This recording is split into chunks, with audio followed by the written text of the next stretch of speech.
சென்னையில் முக்கியமான இடத்தில் ஒரு சிறிய வீடு, அழகான தனி வீடு கட்டப்பட்டு சுமார் 30 வருடங்கள் இருக்கும். அப்பா அம்மாவிற்கு அருண் ஒரே மகன். அப்பா ஓய்வு பெற்ற வங்கி அதிகாரி, அம்மா பொறுப்புள்ள குடும்பத் தலைவி. இவர்களின் மகன் அருண் சிறிய வயது முதல் படிப்பில் சுட்டி, வகுப்பில் முதல் மாணவன். அருண் கம்ப்யூட்டர் இன்ஜினியரிங்கில் முதல் ரேங்கில் தேர்ச்சி பெற்று இந்தியாவில் கை நிறைய சம்பாதிக்கும் அருணின் கனவு வெளிநாட்டுக்கு சென்று கூடுதல் பொறுப்பு ஏற்று இன்னும் நிறைய சம்பாதிக்க வேண்டும். இதோ அவனின் கனவு நிறைவேறும் நாள். அவனுக்கு அமெரிக்காவில் புது ப்ராஜெக்டில் சேர உத்தரவு வந்தது. இன்னும் 1 மாதத்தில் அவன் அமெரிக்கா புறப்பட வேண்டும். ஏம்பா அருண், நீ கண்டிப்பாக போய் தான் ஆகணுமா வெளிநாட்டுக்கு என்றாள் அம்மா. இங்கே நமக்கு பணத்துக்கு என்ன குறை? நீயும் கை நிறைய சம்பளம் வாங்குற. நமக்கு போதுமான சொத்து பணம் எல்லாம் இருக்கு. எங்களுக்கு பின் நீதான் ஒரே வாரிசு. அம்மா கவலைப்படாதீங்க என்றான் அருண். என் சிறு வயது கனவு நிறைவேறிவிட்டது. என் தகுதிக்கும் திறமைக்கும் வேலை வெளிநாட்டில்தான் இருக்கிறது. இங்கு இருந்து வேலை பார்த்து என் கனவுகளை சிதைக்க விரும்பவில்லை. அப்பாவும் தன் பங்கிற்கு புத்திமதி சொல்லி பார்த்தார். அருண் கேட்கவில்லை. நம் நாட்டிலேயே நல்ல வாழ்க்கை வாழலாம். எங்களுக்கும் வயசாகிவிட்டது. நீதான் எங்கள் செல்வம், பணம் இல்லை என்று அம்மாவும் புலம்பினாள். அருண் எதையும் கேட்பதாக இல்லை. அருண் அமெரிக்கா கிளம்பிவிட்டான். அப்பாவும் அம்மாவும் தனித்து விடப்பட்டதாக அன்றுதான் உணர்ந்தார்கள். அருண் வெளிநாடு சென்று 1 வருடம் ஆகிறது. அங்கிருக்கும் ஆடம்பர வாழ்க்கை, சுற்றுப்புற சூழல், அலுவலக வளாகம், அயல் நாட்டவருடன் வேலை செய்யும் அனுபவம், தன் தகுதிக்கும் திறமைக்கும் ஏற்ற உயர் பதவி, கை நிறைய சம்பளம், சொகுசு கார் என்று எல்லா வசதிகளும் இருந்தது. அருண் தனக்குள், ஆஹா, வேலை நன்றாக இருக்கிறது, எதிர்பார்த்த சம்பளம், ஆனாலும் என்னோட மனசுக்கு ஏதோ சந்தோஷம் இல்லை. அவன் மனதில் ஒரு வெறுமை வந்து எட்டி பார்க்கும். ஆனால் அருண் அதற்கு முக்கியத்துவம் கொடுக்கவில்லை. அருண் தன்னுடன் வேலை பார்க்கும் சக நண்பர்களுடன் இதை பற்றி கேட்பான்.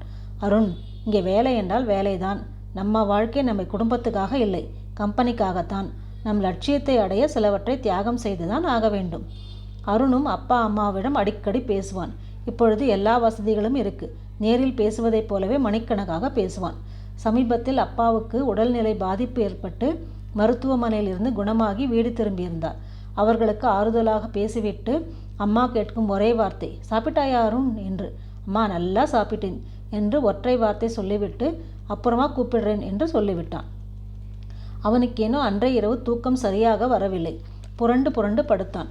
அவன் மனதிற்குள்ளேயே அசை போட்டான். நாம் செய்வது சரியா? எதற்காக நாம் இங்கு வந்து இருக்கிறோம்? பெற்றோர்களை வயதான காலத்தில் தவிக்க விட்டு நம் லட்சியத்தை நோக்கி வந்திருப்பது சரியா என்ற கேள்வி அவன் மனதில் எட்டி பார்த்தது.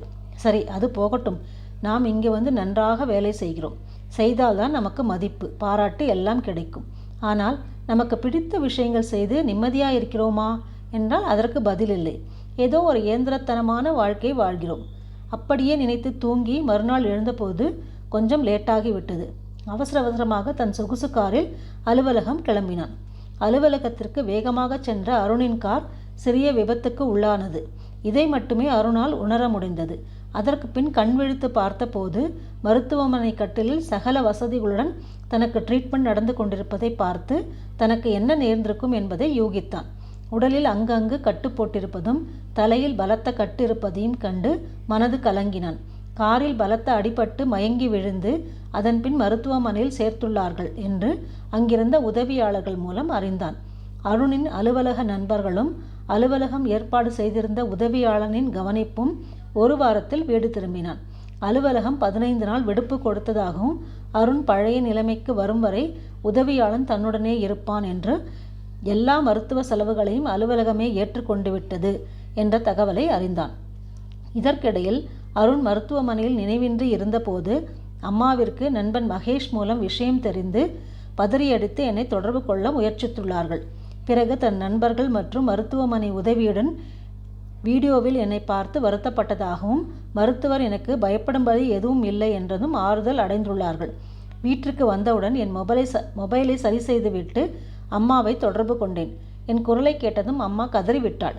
அருண், எப்படிடா இருக்க? அம்மா, நான் நல்லா இருக்கேன், ஒன்றும் இல்லை. இங்கே என்னை எல்லோரும் நன்றாக பார்த்து கொள்கிறார்கள். அப்பா மிகவும் வருத்தப்பட்டார். கண்ணா, எப்படிடா இருக்க? உன் குரலை திரும்ப கேட்போமா என்று இருந்தது. உடனடியாக உன்னை பார்க்கணும் போல இருக்கடா கண்ணா என்றார். அதற்கு மேல் பேசினால் நானும் உணர்ச்சி வசப்படுவேன் என்று பிறகு கூப்பிடுகிறேன் என்று வைத்துவிட்டேன். மனசு மிகவும் வலித்தது. அவன் கண்களில் கண்ணீர் துளிகள் மெளிர்கின்றன.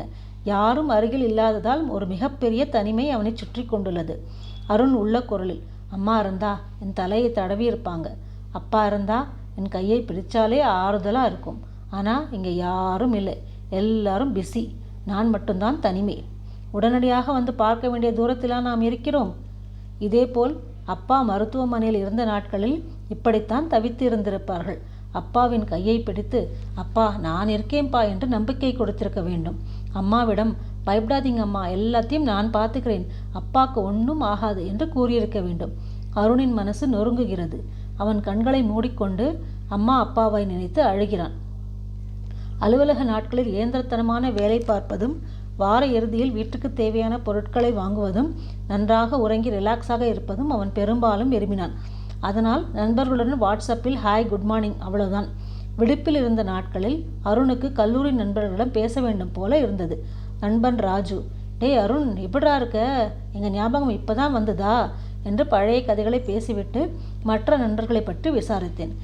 நம்ம டீமில் இருந்த 4 பேரும் சேர்ந்து சொந்த தொழில் செய்கிறோம், விவசாயத்துறை சார்ந்ததும் அதன் முன்னேற்றமும் என்று தொழில் பற்றி விவரித்தான். நன்றாக போய்கொண்டிருக்கிறது என்றும் குடும்பத்துடன் சேர்ந்து இருக்கும் நிம்மதி கிடைக்கிறது என்றான். அதை கேட்டதும் அருணிற்கு ஏனோ பொட்டில் அரைந்தார் போல் இருந்தது. சில நாட்கள் முன் இந்தியா செய்திகள் படித்தபோது ஸ்டார்ட் அப்ஸ், ஐடி நிறுவனங்கள் விவசாய வளர்ச்சி அடைந்திருப்பதை அறிந்தான். அருணுக்கு இப்போது புரிந்தது. என்ன வளம் இல்லை நம் நாட்டில், முயற்சி செய்தால் நம் லட்சியங்களை எங்கு வேண்டுமானாலும் அடையலாம். நம் பெற்றோரை பிரிந்து அவர்களுக்கு நம் உதவி தேவைப்படும் போது செய்யாமல் பணத்தை அடைவது மட்டுமே நம் குறிக்கோள் இல்லை. இதை உணர்ந்ததும் செயல்படுத்தும் வகையில் தாய்நாட்டில் சிறிய தொழிலை தொடங்க எல்லா ஏற்பாடுகளையும் செய்துவிட்டான். தன் பெற்றோர் அடைந்த மகிழ்ச்சியை அவனால் புரிந்து கொள்ள முடிந்தது. தன் அலுவலகத்தில் எல்லா பொறுப்பையும் ஒப்படைத்துவிட்டு மேலதிகாரின் அனுமதியுடன் தாய்நாட்டிற்கு திரும்பினான் நிரந்தரமாக. சில நாட்களுக்கு பிறகு அருண் விமான நிலையத்தில் இறங்கினான். பெற்றோர் காத்திருந்தார்கள். அருண் கண்ணீர் மல்க, அம்மா அப்பா மன்னிச்சிடுங்க, இனிமேல் உங்களோடு தான் இருப்பேன். நம்ம நாட்டிலேயே எல்லா வாய்ப்புகளும் இருக்குது, அதை இப்போது தான் உணர்ந்தேன். அம்மா அழுகையோடு சிரித்து, பாசம்தான் எங்களுக்கு உண்மையான செல்வம்பா. அப்பா, வீடு தான் வேர்கள் மகனே, வெளிநாடு வளர்ச்சி தரலாம், ஆனால் மனசுக்கு அமைதி நம்ம நாட்டில்தான். வெளிநாடு ஒரு வாய்ப்பு, ஆனால் பெற்றோரை விட்டு வாழ்வது வெற்றி அல்ல. நம் நாட்டிலும் 1000 வாய்ப்புகள் இருக்கின்றன. பாசம், அமைதி, மகிழ்ச்சி இவையெல்லாம் நம் வீட்டில்தான். அப்பா அம்மாவின் தோளில் கை போட்டு நிம்மதியாக வீட்டை நோக்கி காரில் பயணித்தான்.